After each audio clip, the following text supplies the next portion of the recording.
Hello and welcome to Checking the Vitals, a podcast powered by SpecialtyCare. I'm your host, Todd Schlosser, and today our guest is Dr. Raab, a board-certified neurosurgeon at the Centers for Neurosurgery, Spine, and Orthopedics in New Jersey.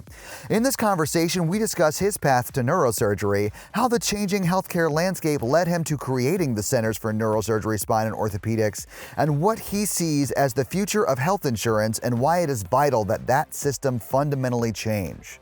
Enjoy the conversation.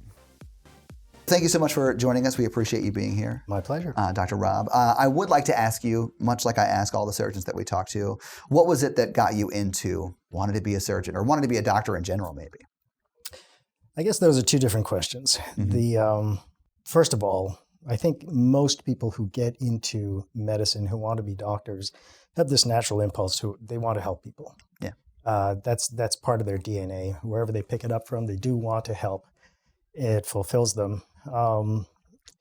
Once you get into med school, once you've made that decision that you really do want to help people, once you get into med school, a lot of things change in terms of how you help people. So the big fundamental groupings are the doctors who go into general medicine or one of the medical specialties, or who go into surgical specialties. Right. There's in that sort of divergence, you get two different sets of DNA. There are a lot of jokes about this. Yeah.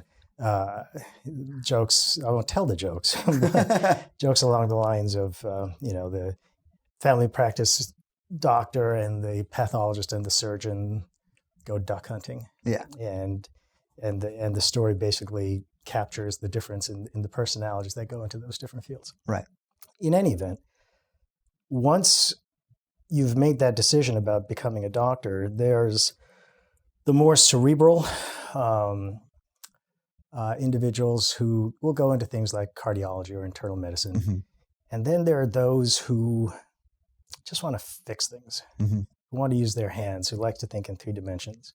And in some sense have a much higher tolerance for doing things without having all the information available to them. They're the ones who become surgeons. Yeah.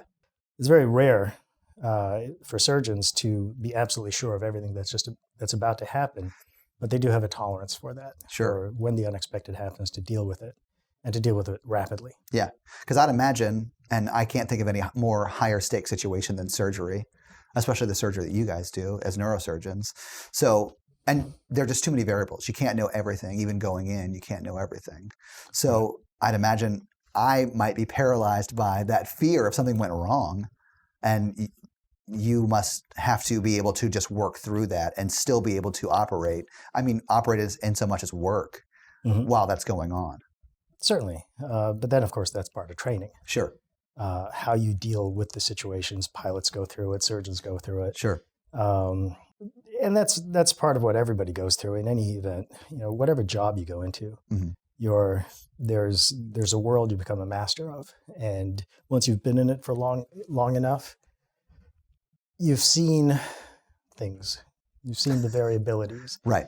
And you learn how to anticipate them. And once that happens, and once you've dealt with these unexpected situations on occasions previously, it doesn't faze you as much. Sure. So was there sort of a moment that you realized, hey, I want to be a doctor? Or was it sort of a gradual progression throughout your sort of young adult life?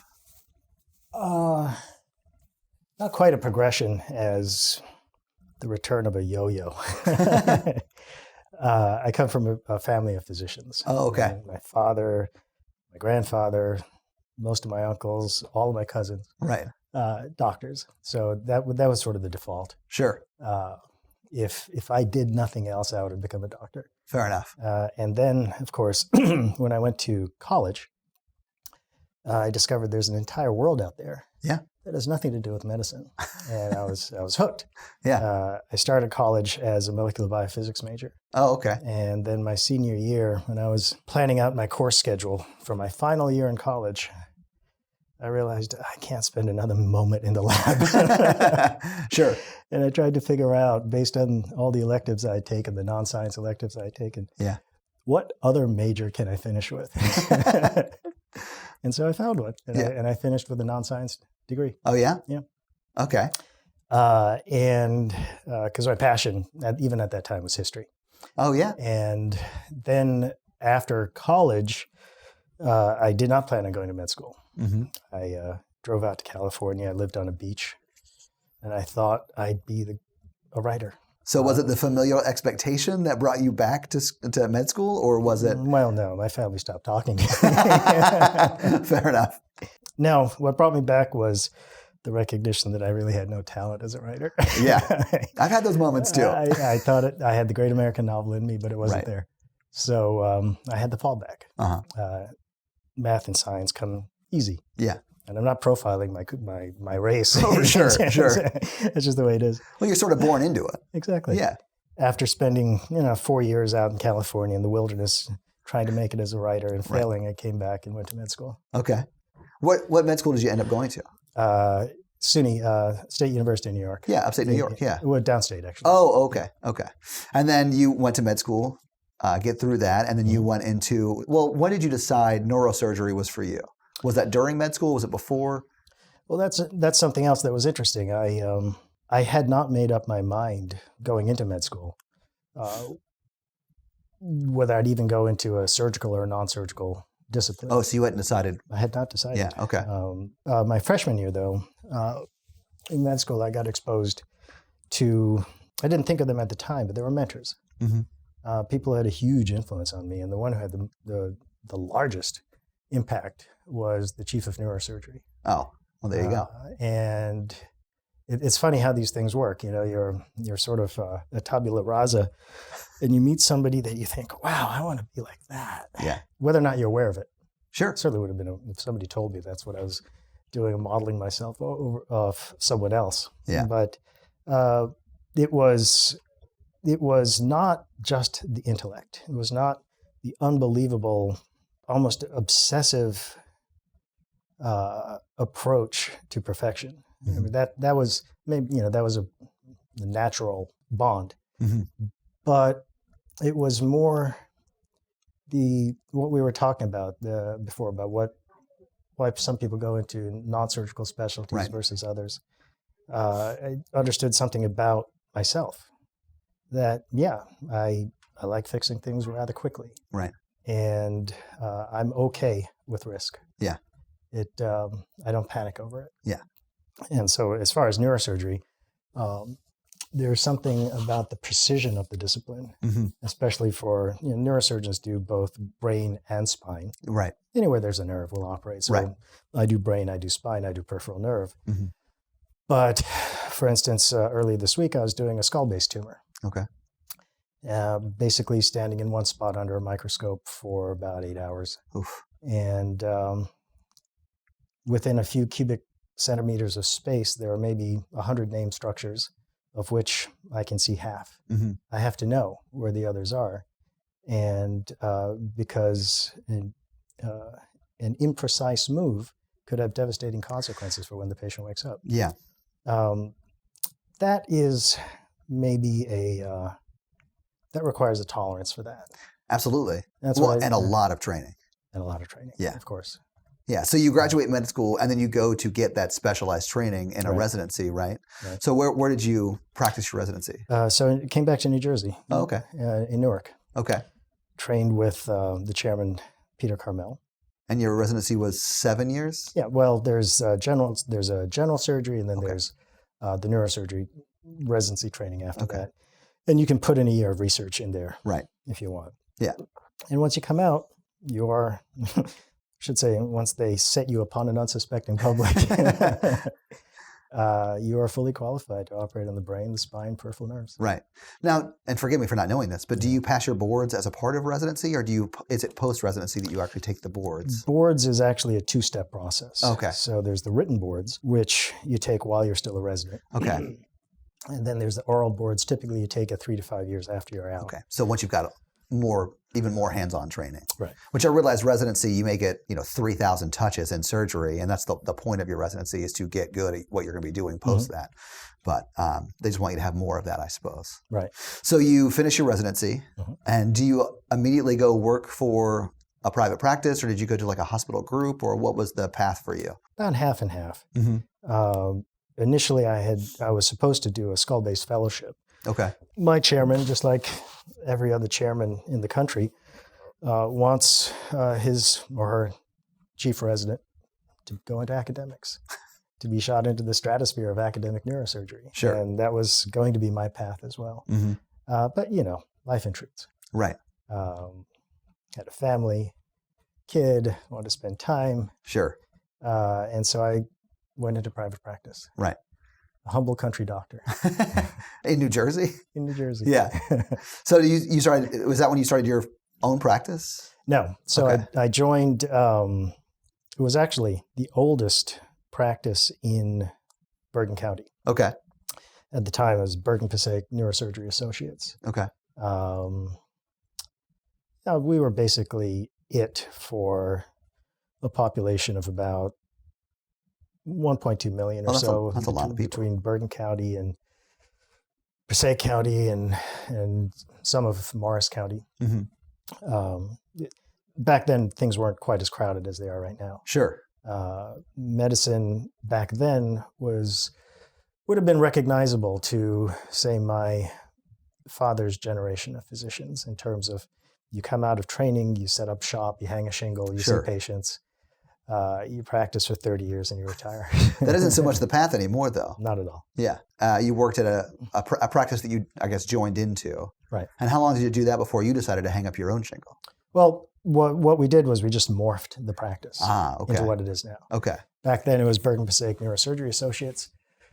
And even back then, we started realizing that there's a real, this is how we got into healthcare policy. We realized that there's a real need in the community for better care management of Sure. a patient. It's not just a patient comes and sees you and gets treated, goes on their way, and you get paid. Right. There's the parable, the doctor who sees a patient who comes in with a dog bite, treats the dog bite. Well, that's a good doctor. Another patient comes in with a dog bite, they treat the dog bite. Okay, fine, he's still a good doctor. If 10 or 20 more come in and all he does is treat those dog bites, he's no longer a good doctor. He's got to go find out what's going on. Yeah, he's got to find out who's attacking that dog or what's going on. There's a health issue going on Yeah. that needs a little bit more investigation. Right. And that impulse is what informed us. Okay. So we were neurosurgeons, and we were treating people with brain spine issues, mostly spine. But spine is very, very complex, not from the standpoint of the surgery. Believe it or not, the surgery in the spine is glorified carpentry. I could train a monkey to do it. But there is a lot of thought that has to go into it because on the whole, we're treating something we can't measure, which is pain. Right. So somebody has back pain. Well, a lot of things can cause back pain. There could be diseased joints. It could be a torn muscle. It could be a pinched nerve, any of this. And the lumbar spine has 17 joints, right? Any one of them could be causing back pain. And making that decision-making process even more difficult is the fact that just because something looks bad on an MRI doesn't mean it's causing pain. When you scan adults, the majority of them will have something wrong in their scans as far as torn disc or herniated disc or a bulging disc, but they're not in pain. So how do you make sense of somebody's symptoms in reference to their MRI? What's interesting is this. Spine surgery, you've probably realized, has a spotty reputation. A lot of people are very dissatisfied with the results they've had. And, you hear people talk about how, boy, if I had to go through this again, I'd never do it. Well, there's a reason for that. It's not the surgery. Right. As I said, the surgery is the easy part. But you have somebody who comes into you and they've got excruciating back pain and the MRI shows, say, a really severely damaged L5-S1 disc. and you go in, you charge in there and you operate on it. And maybe you do a big operation, like a big discectomy and a fusion. And they're miserable post-op, and they're still in a lot of pain, maybe even worse pain, because the fact is it wasn't that disc causing the pain. Right. It was a nearby joint called the sacroiliac joint causing the pain. This is very common, by the way. Yeah. And so you could do a world-class surgery. And still not fix the problem. And the surgery is an abject failure. Yeah. That's what gives spine surgery a bad name. Right. Brain is easier. It's there's a tumor, you take it out. Sure. And what separates the men and the boys from the boys is the skill with which you take out that tumor and leave a functioning human being behind. Absolutely. Because there's a lot of room for error up there. Is. Yeah. But spine is the opposite. The surgery, the technical aspect is simple. The thought process that goes into it is very, very complex. Sort of the diagnosis phase? Is that sort of what you're saying? Exactly. Yeah. Making sure that what the patient is telling you, and here there's no substitute for just listening to what the patient's telling you. You can't rush that part because there are a lot of nuances to when the patient is experiencing pain, what makes it better, what makes it worse, that cues you into what the source of the pain is. And it's only then that you refer back to the MRI and make sure that the two fit. And if you're very confident, then you go ahead and operate. Sure. Anyway, the point I was making is this.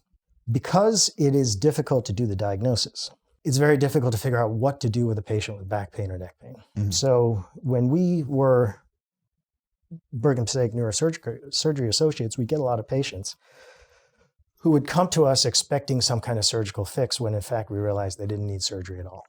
Oh, okay. Or we'd see people who had been going through some kind of conservative care with pain management or physical therapy. And when they finally come to see us, 6 months later, 9 months later, their lives are ruined. They've lost their jobs. They're not sleeping. Their personalities have changed. They've lost their relationships as well. And we realize, you know what? The first week, you really should have had surgery for this. Yeah.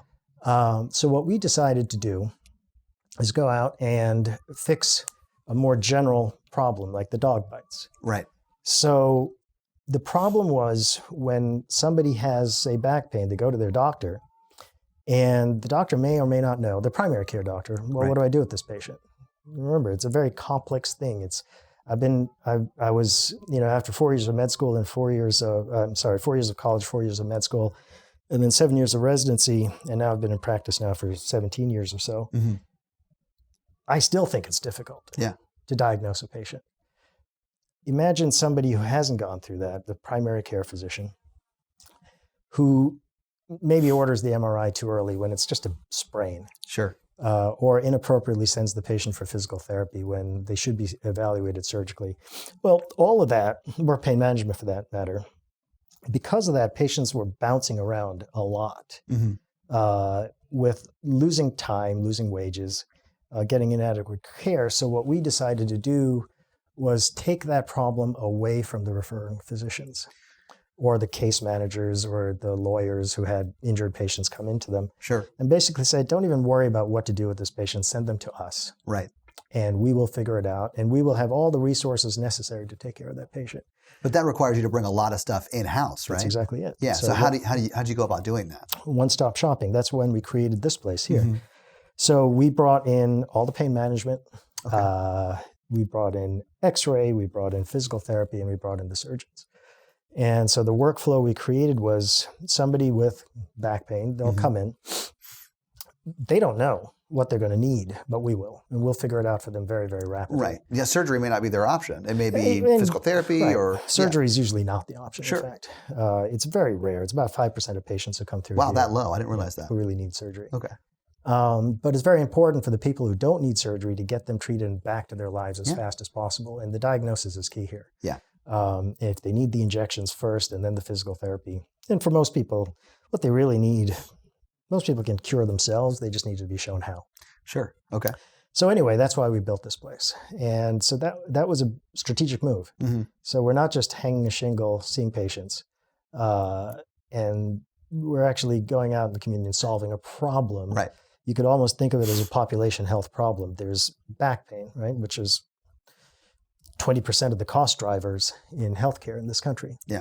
Part of that is the fragmented, disjointed care.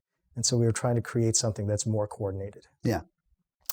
And from there, we realized now we're sitting on a lot of data. We can track how much pain people were coming in, how many pills they were taking, how long they've been out of work, things like that. And after they've treated with us, we can track how long it took them to get back to some kind of normal functioning, how long it took them to get back to work, things like that. Right, to normalcy, whatever that is. And that's valuable data. Yeah. Because now, using that data, we can actually start developing models, protocols for how we treat people and how we get people back to their lives sooner. So with all of this data, do you have someone who is, for lack of a better term, like a data scientist to sort of mine that data to tell you what it means? We now have about a dozen of them. Oh, wow. Okay. Who basically developed an IT platform the data's out there. Yeah. But it exists in so many multiple different formats. Sure. There's billing data, there are medical records, there's pharmacy records. And because the information exists in so many different formats and come from so many different sources, it's very difficult for anybody to really get a handle on it. Right. How do you aggregate that much data? Yeah.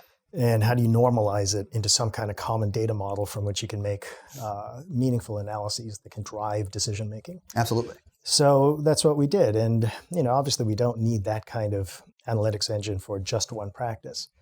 But when you take a look at, did you know, let me ask you something. Sure. So when you think of a healthcare insurance company, who do you know who your insurance company is? I think it's Blue Cross Blue Shield, I think. So it might be Aetna.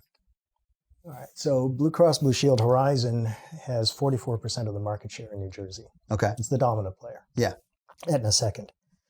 Okay. And so you have a card that says Horizon Blue Cross. It's in my wallet. Do your benefits come through your employer? Yes.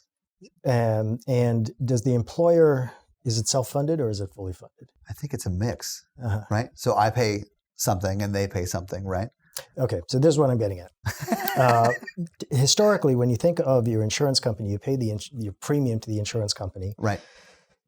And they finance all your medical care, right? So you go to the doctor, you get treated, the doctor sends the bill to the insurance company then pays the doctor. Right.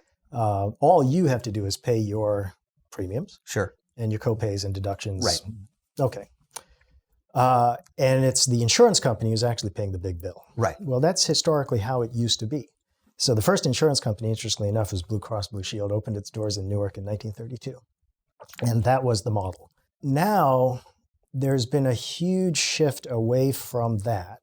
So most people still get their insurance through their employer. But now for 80% of this commercial market, it's the employer who's actually paying the bills, not the insurance company. Really? So it's called self-funding, right? So especially for the large corporations, but now even some of the medium and small-sized corporations, we have maybe 40 employees and we've thought about self-funding because healthcare regulation has become so incredibly burdensome. It's dense. Yeah. You could have a company with 50 male accountants. And if you're going to buy health insurance, you have to include birth control, prenatal care, all sorts of things that are added on from a regulatory environment that may be meaningless to that set of patients or employees, but you still have to do it, and that drives up costs. Sure. I guess it comes as no surprise to you that when government interferes with things, costs go up and efficiencies go down. Yeah. In any way, over the last 10 or 20 years, companies have realized it's becoming too expensive to buy insurance for the employees. We're just going to pay the bills ourselves. Right. And so now that's about 80% of the market. So certainly the big players, the big corporations, IBM, BMW, Mercedes, all of these, UPS, they self-insure. When they do that, they're no longer subject to all the strict regulatory controls. They can say, I don't have any females amongst my employees. I don't need birth control, for instance. Right. That sort of thing. Yeah. However, if I want to, as an employer, have my own fund from which I'm going to pay my employees' health care, I don't know anything about administering health care. I can't create a network of doctors. Right. I know nothing about pre-authorization. I know nothing about utilization review. I don't have a printer to make those little cards that you carry around. Right. So I need to hire somebody to do that. And that function as a third-party administrator, that's what the insurance companies are doing right now. Okay. So for instance, Horizon, 50% of their book of business is not as an insurance company paying bills, but a third-party administrator for employers, unions, the state health benefits. It's like a healthcare management company. That's exactly it. It's a third-party administrator. Yeah. Aetna, that's 75% of their book of business. Wow. And this is where we've been doing the most amount of work. I used to be the president of the New Jersey Neurosurgery Society. Mm-hmm. And in that capacity, we spend a lot of time in Trenton. We do a lot of policy work, particularly for the state health benefits plan. So you live in New Jersey, right? No, I live in Nashville. Oh. Yeah, we flew up to come talk to you. Good God. Yeah. Sorry. I like traveling. The state health benefits plan in New Jersey, Tennessee has something like this as well. I don't know what it's called. Yeah. But it's for all the public employees, the teachers, the firefighters, the police officers, and their dependents. So in New Jersey, it's about 800,000 lives in total. Okay. That's 10% of the population. Yeah. They get their benefits, their health care benefits through the state health benefits plan, and which is a fund that pays out the claims for all the medical, pharmacy. It's about a $6 billion spend every year. Wow. So and costs are always going up. Mm-hmm. You know, and you've noticed the premiums go up. Absolutely. Right? They probably went up more than 10% last year, right? It went up. Costs are constantly going up. Healthcare costs are outstripping inflation. Yeah. Meanwhile, on the doctor side, all my colleagues are complaining about they're getting paid less and less and less. Mm-hmm. In fact, this is what's driving this radical shift in the healthcare marketplace over the last 10 years because there are such downward price pressures. Physicians can no longer practice medicine because of first of all, their reimbursements have gone down. Sure. Meanwhile, the cost of doing business keeps going up. Yeah, so they just can't afford to keep their doors open. Yeah, if cost of business is going up and margins are going down, less profits, less to pay employees, and it's hard to keep your shingle open. And there are many, many reasons for that, but a lot of the payers follow Medicare. Medicare as a program, when it started in 1964, was to pay the health care of senior citizens, right? So you start at the age of 65. Right. In 1964, the average age of a male was 68. Yeah. So Medicare had to pay for 3 years of health care. It was really just end of life care at that point, And it wasn't as if healthcare was that complex back then. It wasn't expensive the way it is now. But now people are living longer. Mm-hmm. The eligibility is still at 65. Yeah. But now the average age is 82. Mm-hmm. And they're very sick. They're really consuming healthcare resources, and there's simply not enough money available. Mm-hmm. So basically what's happened over the course of years is for any particular beneficiary or any particular service, they just pay less. So in 1980, a heart surgery, a triple bypass, would have paid about $20,000 to the surgeon. Right. Now that same surgery pays about $1,800. Well, that unadjusted dollars. Yeah. So you could imagine that $20,000 in 1980 bought you quite a bit. A lot more than it does now. $1,800 doesn't really buy you very much now. Right. So there's no such thing as a private practice cardiac surgeon. You can't live on that. Right. And if I had to live on Medicare rates, I'd have to work half the year just to pay my malpractice insurance. Mm-hmm. So the major insurers have sort of followed Medicare and the constant downward pressures. And so physicians can't practice. They can't afford to practice independently. 2017 was the first year that the majority of physicians in this country were employed. They're no longer what you thought of hanging out a shingle, a small business, mom and pop. That doesn't exist anymore. They're all being gobbled up by the big hospital systems. Right. Anyway, that's one of the pressures. You, on the consumer side, your insurance premiums keep going up. Yep. A lot of people decide I can't afford to have health insurance, and they become uninsured. Yeah. So how does that work? Premiums go up, reimbursements to doctors and hospitals go down. Where's all the money going? That was going to be my next question. That's what we've been investigating. Right. And the real vulnerability here was in the arrangement of those third-party administrators. Right. Well, I'll give you the example. In 2014, a company in Michigan, it's called Hilux. Mm-hmm. They manufacture auto parts for the big companies. Sure. So Hylex was a self-insured company, and their TPA was Blue Cross Blue Shield of Michigan. And a court case that came out, essentially this is what they found. One of the Hylex employee would go see a doctor, and the doctor would then invoice Blue Cross Blue Shield of Michigan. Blue Cross Blue Shield of Michigan would then pay the doctor, say $80, right? The doctor's charge was $100, but because he's in network with Blue Cross Blue Shield only paid him $80. So there's a supposed $20 savings on that interaction. Sure. When Blue Cross Blue Shield of Michigan then invoiced Hylex for that encounter, they added on a commission for that $20 savings. So let's say they added on $10. Sure. So the doctor got paid $80, but Hylex paid $90. Right. And so we've discovered a lot of this, and we've been spending a lot of time. How do we figure it out when this is happening? Sure. Because it's very complicated, and there's a lot of IT expertise out in healthcare. Most of it is working on the payer side. So on behalf of the state health benefits plan or Mercedes or whoever, they're trying to control the costs. They never get a sense of, well, what's happening to our dollars once it goes through that third-party administrator? Right. How do we know that there's a dollar-for-dollar correspondence between what we pay the third-party administrator and what the third-party administrator pays? And as far as the state of New Jersey, one of our senators, Senator Sarlo from Bergen County, he is the chair of the Senate Budget and Appropriations. He put out a white paper a couple of years ago that basically, I told you there's a $6 billion spend for the state health benefits plan. That about $1 billion of that is probably unaccounted for, hidden fees, that basically spread pricing. That the payers are just sort of pocketing as profit? Right. Okay. So we show how that happens. Right. Because we do the forensics on that, on the actual transactions that occur. Sure. Both on the banking side through the clearinghouses. And right now there's a big project here in New Jersey for that very thing. Yeah. It's not about getting control over, abusive billing practices by doctors. That occurs. We can figure that out. That's easy. Not about pharmacy vendors and their high drug prices. That exists too, and we can deal with that. Right. This is about a pure process of spread pricing where what we think is being paid for a service is very different from what's actually being paid for the service because somebody's keeping a substantial part of it. Absolutely.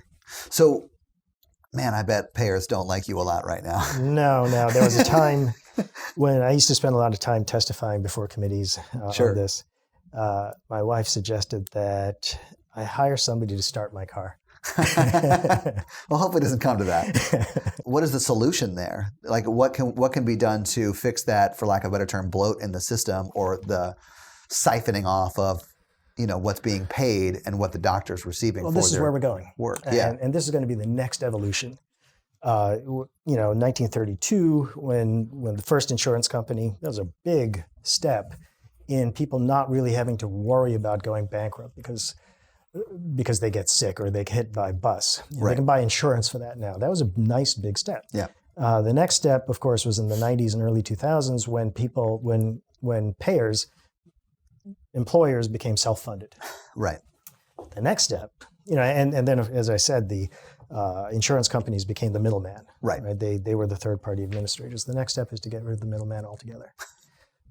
If the companies are paying the bills, if the unions are paying the bills, why don't they just directly contract with the providers? Yeah. Not have to go through that middleman. But they need a system to make that work. That's going to be the next evolution. There's a private practice that is run by a doctor named Rashika Fernanderpool called Iora Health, and that is essentially what they're doing. Where is this? I can't remember exactly where it was, but I saw a talk that he gave, and it was actually him and Senator Frist, who was a doctor, and he was level. and he was just talking about the business model of Iora Health, and I'm not going to get the specifics right, but it was very much we contract with Boeing. Correct. And they pay us $60 a month per employee. It's called direct contracting. Yes. And we cover their health. That's where this practice is going as well. Yeah. Okay. It's the next step. Well, I'd imagine you guys are set up well for that because you're an end-to-end solution for sort of back and joint pain management, right? Right. So we're becoming, that's a very appropriate term, end-to-end. Yeah. For musculoskeletal. Okay. We're still building that engine. Anytime you're doing something new, there's a lot of bumps in the road you've got to figure out. You have to build a business model, build a better business model, if you will. So you've got to figure out what that model is and then practice it. Right. And sometimes it's not going to go exactly as smooth as you thought it would, so you've got to work that out. Mm-hmm. So how far along in the process are you, if you don't mind sharing that? Bottom answer is this is still very young. Yeah. Direct contracting is it's a program that does sort of exist more for primary care. Yeah. So, for instance, some big auto manufacturer in Detroit will contract with Henry Ford Hospital. Mm-hmm. We'll pay you some capitated rate. You take care of all of our patients. Right. But again, this big automobile manufacturer, 20% of their spend is musculoskeletal. Mm-hmm. How do you deal with that? Or oncology is another big one. Sure. So how do you deal with that? There is still no end-to-end solution for musculoskeletal because nobody quite understands the problem very well. And we're still in the initial stages of doing it. In fact, the only reason we're able to do it is because we started collecting data on our own practice. So now we know how to collect data, how to predict outcomes, how to coordinate care. Now that we know that, we're just developing out into something more statewide, and then after that, it'll be national. Yeah, I'd imagine. And I know the business model that Dr. Ruchika Fernandopoulos built with IORA, he has exported it to multiple different cities. So it's a very scalable It's idea. not just one. So if you can figure out that business model, and I believe his is more primary care, whereas yours is more... Almost all of them out there are primary care. Yeah, I just feel like that would be a little bit easier of a nut to crack. And I may be wrong about that. I'm not the person who was asked to create that business model. I'm sure a lot of hard work went into it. Yeah. Yes, absolutely. Primary care, they may have to refer out to one of your guys or you specifically because it's just not something that they would handle. Right. So you've got to figure out how maybe you even fit into that sort of a business model. It would be a separate entity. Nobody's prepared to crack the nut of all healthcare. Sort of integrated health, right? If you will. Eventually that'll happen. There'll be systems that figure it out, but it has to happen piecemeal first. And we just happen to be at the forefront of musculoskeletal. Yeah. There are others who are doing oncology, behavioral health as well. So anybody who wants to get into medicine. Right. When I was getting into medicine, you had to make the easy decisions. Are you going to be a surgeon? Are you going to be primary care? Right. And you figured that out pretty soon in med school. Now, you have to make a much more fundamental, almost existential decision. You have to figure out who you are. Yeah.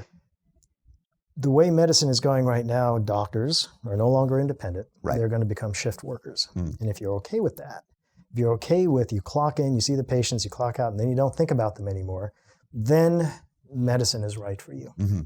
If you're absolutely not okay with that, if you want to establish ownership, once you've operated on that patient's yours. It doesn't matter whether it's 2 a.m., you're going to deal with it. It doesn't matter that it's your kid's birthday, you're going to run back into the hospital and take care of it. Then you might be a little bit disappointed with the opportunities available in medicine, unless you approach it from the standpoint of business and entrepreneurship. Yeah. Which is not typically how med students think. Sure. Med students are nerds. They stick their nose into a book, they memorize vast quantities of information, and then vomit it back out on an exam. And that's why, this current generation of physicians are complaining so much because everything's changing and they can't keep up with the IT, they can't keep up with the regulation. They have trouble meeting payroll. And they're complaining. A lot of them retire early, or they just quit. However, in an economic environment that is under so much flux, there is opportunity. And if you're willing to take the time to think about it, it is very exciting. Yeah. Very exciting to get into medicine now. Awesome. Well, thank you so much for joining us. We really appreciate it. I appreciate your time. Thank you.